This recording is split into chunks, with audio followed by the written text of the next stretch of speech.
जीभ को दांतों तले दबा लेते थे और कहते थे अरे राम राम, इतना बड़ा असत्य तुम बोल रहे हो। जो भरत को इसमें सहमति बताएगा उसका सुकृत नष्ट हो जाएगा, तुम्हारा पुण्य नष्ट हो जाएगा। सुकृत जायस कहत तुम्हारे, राम भरत कहूं प्राण प्यारे। और कहते क्या थे, सुधा स्रवे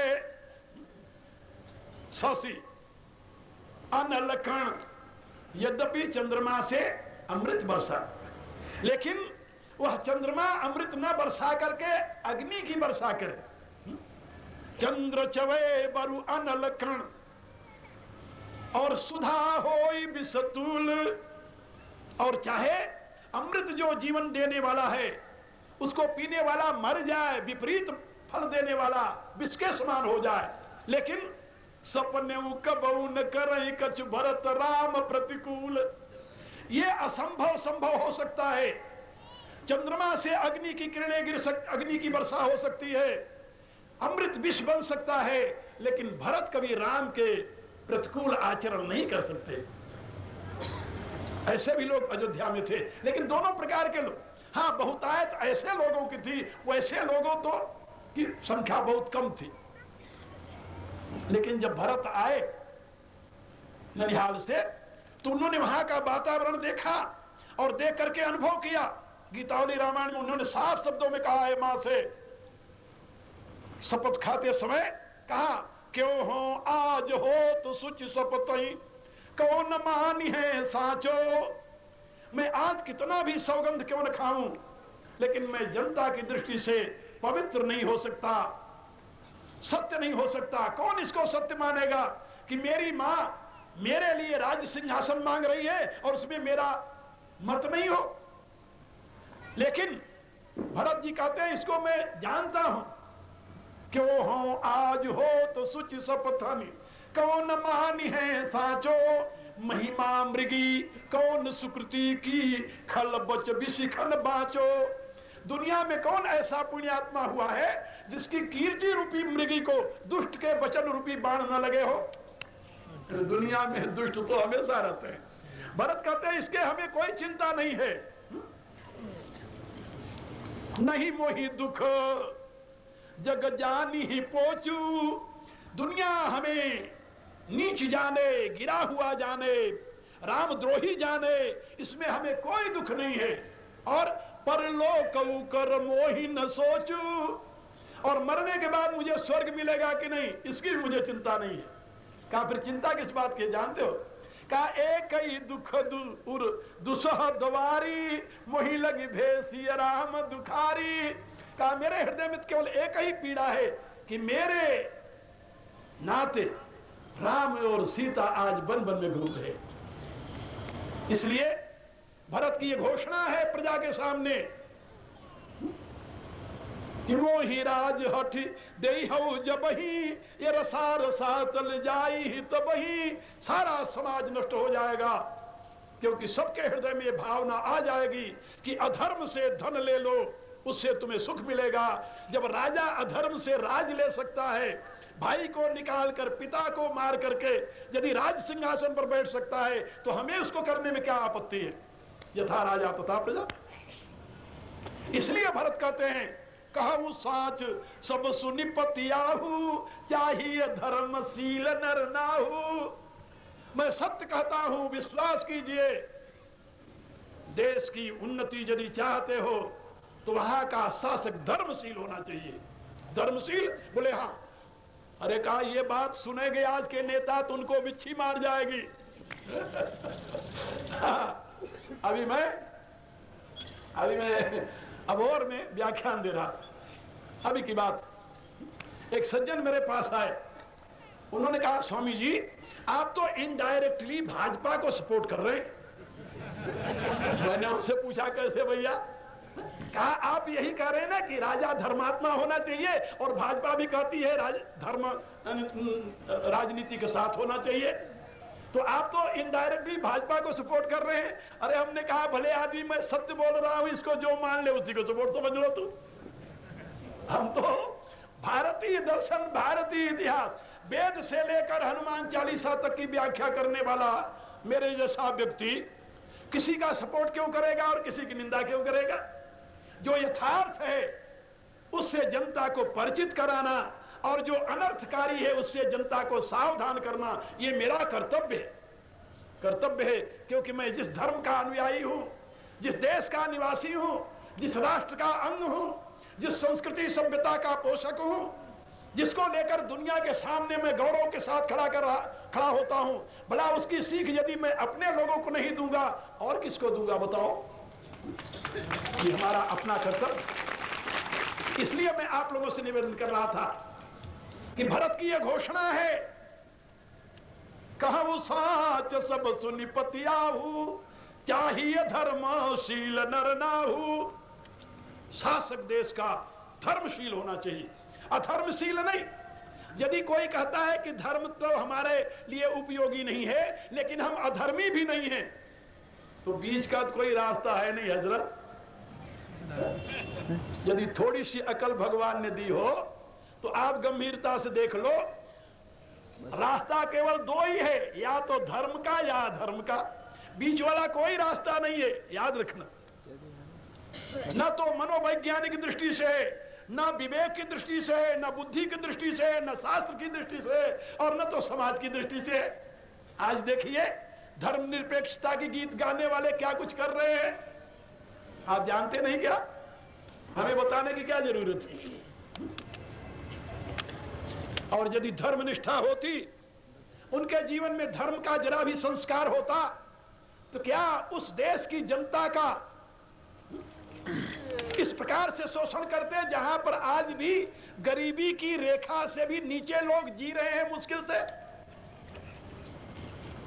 यहां पर वो देश है जिसमें एक व्यक्ति दिन भर की परिश्रम के पश्चात भी अन्न नहीं पाता पूरा, और एक व्यक्ति वो है जिसकी केवल सुरक्षा में करोड़ों रुपए साल का खर्च होता है, सुरक्षा में केवल। और किसके नाते सुरक्षा उसकी हो रही है? कि वो नेता है। अरे भला आदमी, यदि तुम अपनी जनता से इतने भयभीत हो तो तुम्हें नेता बनने के लिए किसने कहा था? किसका नेतृत्व करते हो तुम? वो सुरक्षा कर्मियों का जो तुम्हारे अगल बगल हैं। यदि जनता के सामने तुम्हें बुलेटिन का यानी आवरण लेकर के खड़ा होना पड़ता है तो शर्म आनी चाहिए तुम्हें, क्योंकि उस जनता के तुम प्रतिनिधि हो जिससे तुम इतने भयभीत हो। जो जनता से इतना भयभीत है, भला आप बताइए वो जनता की कौन सी सेवा करेगा, जनता का कौन सा हित करेगा? इसलिए याद रखो मेरी बात, कहूं साच सब सुनि पतियाहू, चाहिए धर्मशील नर नाहू। शासक धर्मशील हो। धर्म का लक्षण क्या है? धर्म का लक्षण है कर्तव्य निष्ठा, अधिकार लिप्सा नहीं। याद रखो, जहां अधिकार लिप्सा है वहां धर्म नहीं अधर्म है, जहां कर्तव्य निष्ठा है वहां धर्म है। इसलिए धर्म का सरल सार लक्षण है कर्तव्य निष्ठा। आप कहते हैं ना भाई मेरा बाल बच्चों के प्रति कोई धर्म है कि नहीं है? धर्म माने दायित्व, धर्म माने ड्यूटी, धर्म माने कर्तव्य निष्ठा। अरे भाई, परिवार के लिए तुम्हारा कुछ कर्तव्य है और इस राष्ट्र के लिए तुम्हारा कोई कर्तव्य नहीं है। क्या समझे? जिस विराट का अंग ये राट है, जिस राट का अंग ये व्यष्टि है, उस राट के लिए कोई तुम्हारा कर्तव्य नहीं है। और जिस देश में, याद रखो, जिस देश में व्यक्ति पेट और परिवार की चिंता में अपने कर्तव्य को भूल जाता है, उस देश में कभी भी सुख और शांति नहीं होती। समृद्धि हो सकती है लेकिन सुख शांति नहीं होगी। समृद्धि हमेशा सुख शांति का कारण नहीं बनती, याद रखो। क्योंकि अमेरिका ऐसे देश में मुझे 20 वर्ष हो गए रहते वहां, 20 वर्ष से, और मैं अमेरिकन में ही रहता हूं, याद रखो। और हजारों नहीं लाखों की तादाद में अमेरिकन हैं जो मेरे विचारानुसार अपना जीवन बनाए हुए हैं। और मैं देख रहा हूं कि सुख समृद्धि के सारे साधन हैं, लेकिन वहां पर शांति नहीं है, सुख नहीं है। साधन होते हुए भी शांति क्यों नहीं, साधन होते हुए भी सुख क्यों नहीं? इसलिए कि वहां पर व्यक्तिवाद अपना प्रभुत्व जमाए हुए है। व्यक्तिवाद, individualism become base of society. और उसका परिणाम क्या है? जहां व्यक्तिवाद खड़ा होता है वहां परिवार टूट जाता है। जहां परिवार नहीं है वहां पर भला समाज कहां से बनेगा? और जहां समाज नहीं वहां राष्ट्र कहां से बनेगा? वहां पर केवल दो तत्व है, क्या? व्यक्ति और सरकार, बीच में कुछ नहीं। बीच में कुछ क्यों नहीं जानते हो? बच्चा जब छोटा सा होता है, बड़ा सा, तो उसको यह भान होता है कि मेरी रक्षा तो सरकार करती है, मेरे माता पिता मेरे लिए क्या करते हैं? इसलिए उसको यह सीख जाती है कि यदि तुम्हारे माता पिता तुम्हें आंख दिखावे तो तुरंत फोन घुमा दो तुम, और पुलिस आएगी तेरी प्रोटेक्शन के लिए। अभी की बात है, मैं भी जब था कनाडा में, एक भारतीय, उसका बच्चा शरारत कर रहा था, उसने एक चाटा बच्चे को मार दिया। सत्य घटना बता रहा हूं। एक चाटा मार दिया, मारकर उसे स्कूल भेज दिया। बच्चा स्कूल गया तो उदास था। उसके हेडमिस्टर ने पूछा कि भाई तुम उदास क्यों है? वो रोते हुए कहा कि आज मेरे डैडी ने मुझे लपड़ मारा। उसने कहा क्या कहा? बोले हाँ। उसने तुरंत फोन घुमाया, पुलिस आ गई, और पुलिस से उसने बताया कि इसके पिता ने इसे लपड़ मारा है। पिता कहाँ रहता है, एड्रेस बता दिया। वो पुलिस वहां पहुंच गई उसके घर पर। उसका बाप देखा कि पुलिस आ गई, उसने पूछा क्या बात है, आप लोग कैसे आए? कहा आपने बच्चे को लपड़ मारा। कहता हाँ। उसको क्या पता था कि मैंने गलती की है? हमने जुर्म किया है, उसको क्या पता था? उसने कहा कि आपने बच्चे को लपड़ मारा। बोले हाँ। इतने हथकड़ी लग गई दोनों में। कहा चलो औलाद में। उसने कहा भाई मैंने कोई अन्याय नहीं किया। और कहा इससे बड़ा अन्याय क्या करते तूने बच्चे को लपड़ मारा है? हाँ? थोड़े दिन हौलात में रखे तो उसकी बेल हुई, जिसे बेल कहते हैं, छूटा वो, तो उसको मजिस्ट्रेट ने मेंटल हॉस्पिटल में भेज दिया। मेंटल हॉस्पिटल में भेज दिया जब, तो वहां कहा कि इसके लिए काउंसलिंग की जरूरत है। वहां काउंसलिंग माने इसके मानसिक इलाज की जरूरत है। तो उसने कहा कि भाई तुम्हारा कोई डॉक्टर है जो तुम्हारा मानसिक इलाज करता है? उसने कहा हाँ, काउंसलिंग वाली तो चैतन्य ज्योति जो मेरी शिष्या है वहां पर वो क्वालिफाइड है काउंसलिंग के लिए, मानसिक इलाज के लिए, गवर्नमेंट के यहाँ। तो क्वालिफाइड होने के नाते उसने नाम दे दिया। कहा कि हाँ हमारे जो प्रीस्ट हैं वो काउंसलिंग करती हैं, तो तुम किससे काउंसलिंग कराओगे? उसने कहा उन्हीं प्रीस्ट से अपने। कहा ठीक है, जो हमारे रिलीजियस प्रीस्ट है वो काउंसलिंग करेंगी। अब उसको वहां से निर्देश हो गया कि तुम जाकर के वहां काउंसलिंग कराओ। तो सप्ताह में एक दिन उसको छुट्टी मिलती और वो आता काउंसलिंग कराने के लिए। वहां रोता कि देखो मेरी दुर्गति। तो चैतन्य ज्योति ने उससे कहा कि भैया तुम रोते क्यों? एक दिन तुम्हें छुट्टी मिल जाती, यहाँ आकर मंदिर में काम किया करो, सेवा किया करो। हाँ? ये आदित्य भारती भी वही थी, इसके सामने घटना है। तो मैं आप लोगों को ये बता रहा था कि वहां के बच्चों को ये पता है कि माँ बाप मेरे लिए कुछ नहीं है, सरकार मेरी प्रोटेक्शन कर रही है। तो वहां व्यक्ति है और सरकार है, इसलिए व्यक्ति की आपत्ति आवे तो सरकार का दर्द है, परिवार का दर्द नहीं है। जब परिवार नहीं है तो परिवार के नाते समाज बनता है, परिवार नहीं तो समाज नहीं, समाज नहीं तो राष्ट्र नहीं। अब क्या रह गया? गवर्नमेंट और व्यक्ति। और इसलिए emotional diseases are increasing day by day there, and resultantly crime increases day by day too. वहां पर ये मानसिक रोग और उसके साथ क्राइम, अपराध, ये दिनों दिन बढ़ रहे हैं और शांति नाम की कोई चीज नहीं है। आप कोई मुश्किल से ऐसी एक दो महिला पाएंगे, एक दो महिला, दया करना, क्षमा करना, ये देवियां जरूर क्षमा करें मेरे को, आजकल ये वेस्टर्नाइज होने के लिए तड़प रही हैं, जिसको हमारे यहाँ प्रोस्टिट्यूट कहते हैं, प्रोस्टिट्यूट, यानी अंग्रेजी में मैं वेश्या क्यों नहीं कह रहा, अरे वेश्या जरा हिंदी का शब्द है, एंड डायरेक्ट ऐसे धक्का मारता है, और प्रोस्टिट्यूट कहो तो अंग्रेजी है, कोई बात नहीं। तो कोई आपको ऐसी स्त्री नहीं मिलेगी जिसका एक पति जिसके जो अपने पति के साथ वर्जिन से लेकर के अब तक रही हो, मुश्किल है। वहां पर 95% मैरिजेज, 95% मैरिजेज जो है, विवाह जो है, वो केवल 5 वर्ष तक रहते हैं, 5 वर्ष। उसके बाद में तलाक हो जाता है, दूसरा विवाह होता है। और आपके वहां बड़े आराम से मिल जाएंगे, ये मेरा बच्चा है, ये मेरा बच्चा है,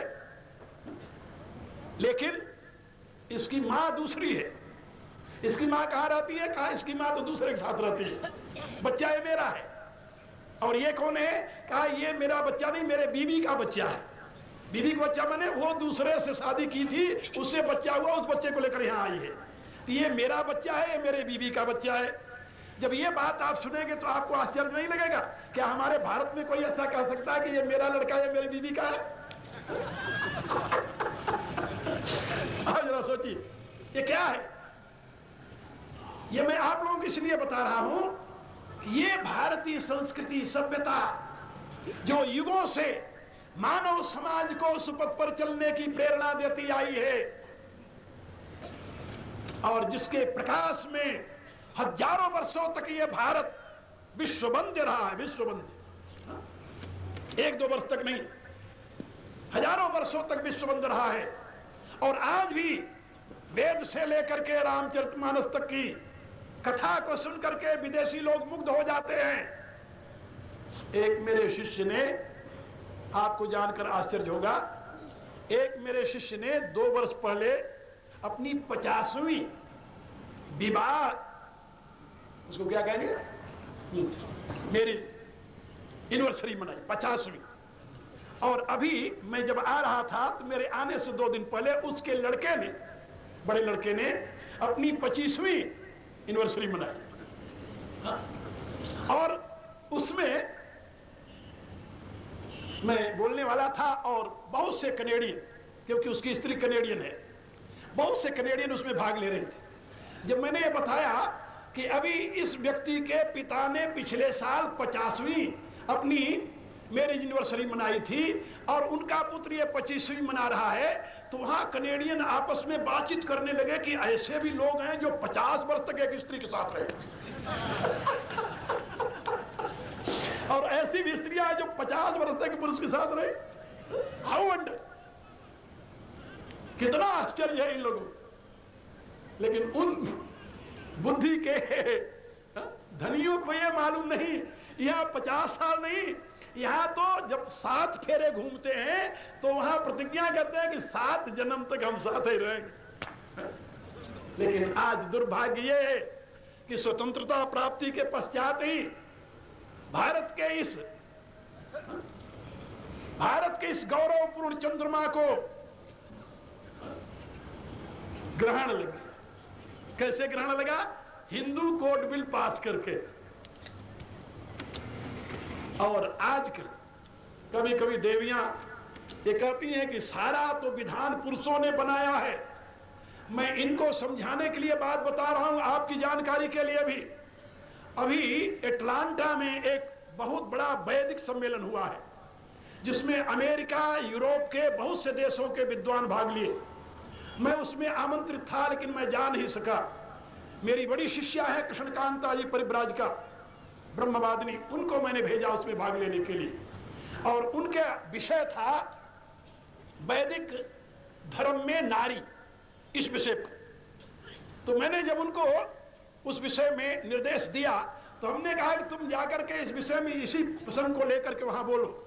और आपको जानकर आश्चर्य होगा, हिंदू विवाह पद्धति में जो वेद के मंत्र पढ़े जाते हैं, वेद के मंत्र, वो ऋग्वेद के 10वें मंडल के 85वें सूक्त के मंत्र हैं। ऋग्वेद का 10म मंडल का 50वां सूक्त यानी 85, 85वां सूक्त का मंत्र है, जो हिंदू मैरिज में विवाह के समय पढ़े जाते हैं। और आपको यह जानकर आश्चर्य होगा कि उन मंत्रों की दृष्टि एक महिला है, वो पुरुष के अनुसंधान किए हुए मंत्र नहीं है। यानी विवाह की व्यवस्था का निर्धारण भारत की एक नारी ने किया है, किसी पुरुष ने नहीं किया है, जिस मंत्र के द्वारा हिंदू विवाह संपन्न कराया जाता है। और उस नारी का नाम था सूर्या सावित्री। वो व्योस्वान की पुत्री थी, उसका नाम सावित्री था। ये सत्यवान सावित्री वाले सावित्री नहीं, सावित्री सूर्या। और उसके द्वारा अनुसंधानित मंत्र है, प्रतिष्ठित मंत्र है, उसके द्वारा दी गई वो व्यवस्था है जिस व्यवस्था के अनुसार हिंदू विवाह संपन्न होता है। उसकी व्यवस्थापिका एक महिला है, एक नारी थी। और इसलिए भारत में नारियों का गौरव था। और आप लोगों ने सुना होगा, मनु की घोषणा है, यस्तु नारस्य पूजन्ते रमन्ते तत्र देवता। जहां पर नारी का आदर होता है, सम्मान होता है, दैवी शक्तियां वहीं पर विराजमान होती है। आप क्यों नहीं देखते रामायण की कथा में, अभी मैं आपको सुना रहा था कि कैकेयी राम के लिए वरदान मांग लिया वनवास का। राजा कह रहे मेरी मृत्यु हो जाएगी, लेकिन कैकेयी के लिए वो डंडा लेकर नहीं खड़ा हुए कि बता तू राम वन को जाएगी, घर पर रहे।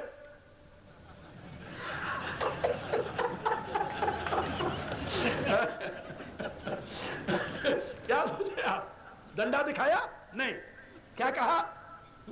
गही पद विनय कीन बैठारी, जन दिन कर कुल हो से कुठारी। कैकेयी के चरण पकड़ते हैं, हाथ जोड़ते हैं, हे देवी तुम इस सूर्य कुल के वृक्ष को नष्ट करने के लिए कुल्हाड़ी मत बन।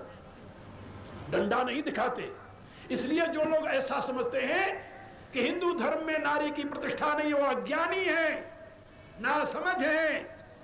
केवल ऋग्वेद में 21 ऋषिकाएं हैं, 21, एक दो नहीं, 21 ऋषिकाएं हैं जिन्होंने तत्व का साक्षात्कार किया, जिन्होंने वेद मंत्रों की रचना की। जैसे मैंने अभी सूर्या सावित्री का नाम लिया आपके सामने, ऐसी अनेकों ऋषिकाएं, और वो सदैव पूज्य रही हैं, वंदनीय रही हैं, आदरणीय रही हैं। ये धर्म की महिमा और धर्म के प्रकाश में ही इस मानव समाज का गौरव रहा है दुनिया में। लेकिन आज अतीत के गौरव के संबंध में जिनको कुछ भी पता नहीं है, जो केवल वर्तमान के स्वार्थ सिद्धि में ही अपने बुद्धि बल का पूर्ण प्रयोग करते हुए उसकी सार्थकता समझते हैं, ऐसे लोग जब कहने लगते हैं कि हमारे जीवन में, हमारे समाज रचना में, हमारे विकास में धर्म की आवश्यकता नहीं है, हम तो धर्म निरपेक्ष होकर के इस देश को हेवन तक पहुंचा देंगे, उनकी बुद्धि पर तरस आता है, दया आती है ऐसे लोगों पर। और ये सही में दया के पात्र हैं, कोप के पात्र नहीं है। उनकी अज्ञानता पर आप उनको क्षमा करें, लेकिन याद रखिए कहीं उनकी अज्ञानता के शिकार आप न बन जाए। स्वयं को संभालिए और भरत की इस घोषणा को अपने जीवन में प्रतिष्ठित कीजिए। कहूं साच सब सुनिपति आहू, चाहिए धर्म शील नर नाहू। राजा धर्मशील होना चाहिए, न्यायशील होना चाहिए, कर्तव्यनिष्ठ होना चाहिए, अधिकार लोलुप नहीं। कोई भी व्यक्ति हो, कोई भी पार्टी हो, मैं उसका कभी भी आदर नहीं करता, समर्थन नहीं करता जो अधिकार की लिप्सा से प्रेरित होकर के कार्य कर रही हो देश में। कोई भी वह धर्म की भले दुहाई देती रहे, लेकिन मैं उसे धर्मात्मा नहीं मानता और न तो धर्मनिष्ठ ही मानता हूं। धर्मनिष्ठ वह है जो कर्तव्य निष्ठा की सीख देता हो, जो स्वयं में कर्तव्य निष्ठ हो, जो समाज में कर्तव्य निष्ठा की प्रतिष्ठा करता हो। हमने देखा है इतिहास में योग्यता के अभाव में अधिकार सुरक्षित रहने के नाते यह देश 900 वर्ष तक गुलाम रहा है। उसमें कारण क्या था? एक पुस्तक मैंने लिखी थी, भारत की आत्मा, आजकल वो स्टॉल पर नहीं होगी, अनुपलब्ध है, आउट ऑफ प्रिंट है। उसमें मैंने सिद्ध किया है अनेकों ऐतिहासिक उदाहरणों के द्वारा योग्यता के अभाव में अधिकार सुरक्षित रहने का यह परिणाम हुआ, और योग्यता के अभाव में अधिकार सुरक्षित रहने का यह परिणाम हुआ है कि एक अज्ञानी मूर्ख अक्षर विहीन व्यक्ति भी पंडित शब्द से सम्मानित होता रहा है। क्यों होता रहा? अधिकार सुरक्षित है। वो पैदा हुआ था चतुर्वेदी के घर में, चाहे वो निरक्षर भट्टाचार्य हो, उसे चतुर्वेदी जी कहेंगे। और ये जहां तक ये दो ही तो समाज के मुख्य अंग हैं। ऋग्वेद की घोषणा है, यत्र ब्रह्म च क्षत्रम च सम्यं च उच्चरता सह तल्लोकम पुण्यम प्रज्ञेशम यत्र देवासाग्निना। जहां पर ब्राह्म बल और छात्र बल दोनों साथ साथ चलते हो, और जहां के नागरिक उत्साही हो, जीलियस हो, वही देश पवित्र देश बनता है। ये ऋग्वेद की घोषणा है। और यहां पर ब्राह्म बल और छात्र बल, इन दोनों की विसंगति हो गई। ब्राह्म बल अलग रोता रहा, छात्र बल अलग रोता रहा। जो विद्वान लोग थे उन्होंने निश्चय किया कि जंगल में जाकर के माला फेरने से भगवान खुश होगा, या ड्रम बजाकर नाचने से भगवान खुश होगा। समाज तो नरक है, समाज तो पीड़ा का घर है, इससे क्या लेना देना अपने को। वो अलग हो गए। एक की दृष्टि में समाज मिथ्या है, भ्रांति है, मिराज है, केवल ये सपने का संसार है। वाह! और नार की जीवन जीने के लिए विवश कर दिया समाज को। और इतना ही नहीं, दूसरा वर्ग चाहे वह निर्बल क्यों न हो, लेकिन उसका बाप राजा था इसलिए वो राजा बनेगा।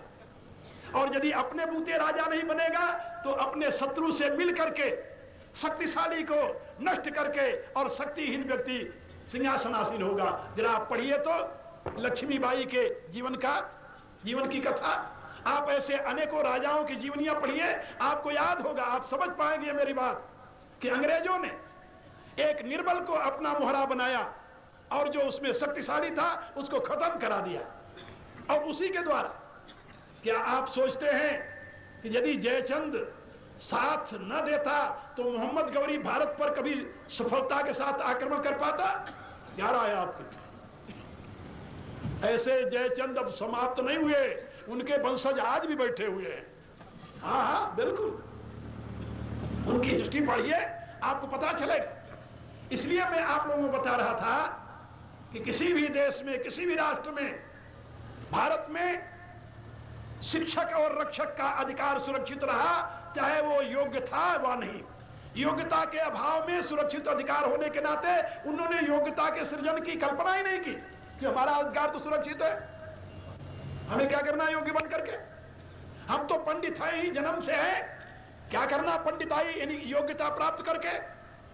हमारा तो अधिकार है पूजा करवाने का। और यही क्रम चला।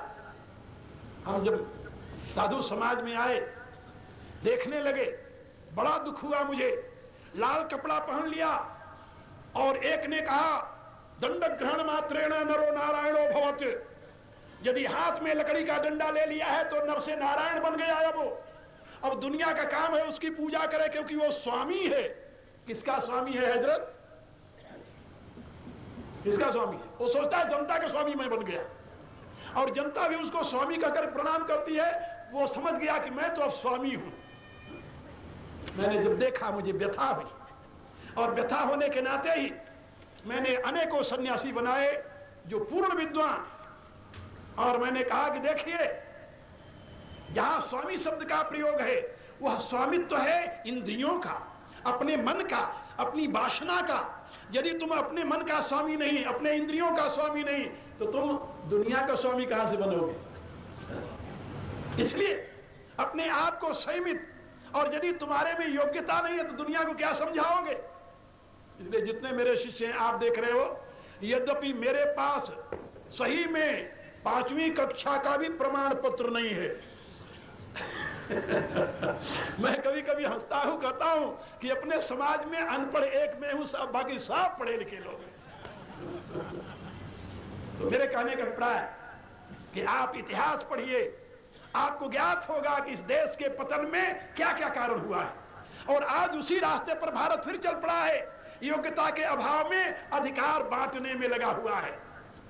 योग्य है व अयोग्य, अधिकार उसको मिल जाना चाहिए। और योग्यता के अधिकार अभाव में अधिकार जिस जाति को मिला है, जिस वर्ग को मिला है, जिस व्यक्ति को मिला है, उसका पतन हुआ है, याद रखना।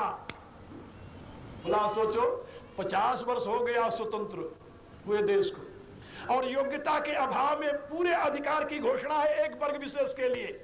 उसका कितना विकास हुआ है और कितनी मात्रा में हुआ है और क्यों नहीं हुआ, इसके विषय में न तो सरकार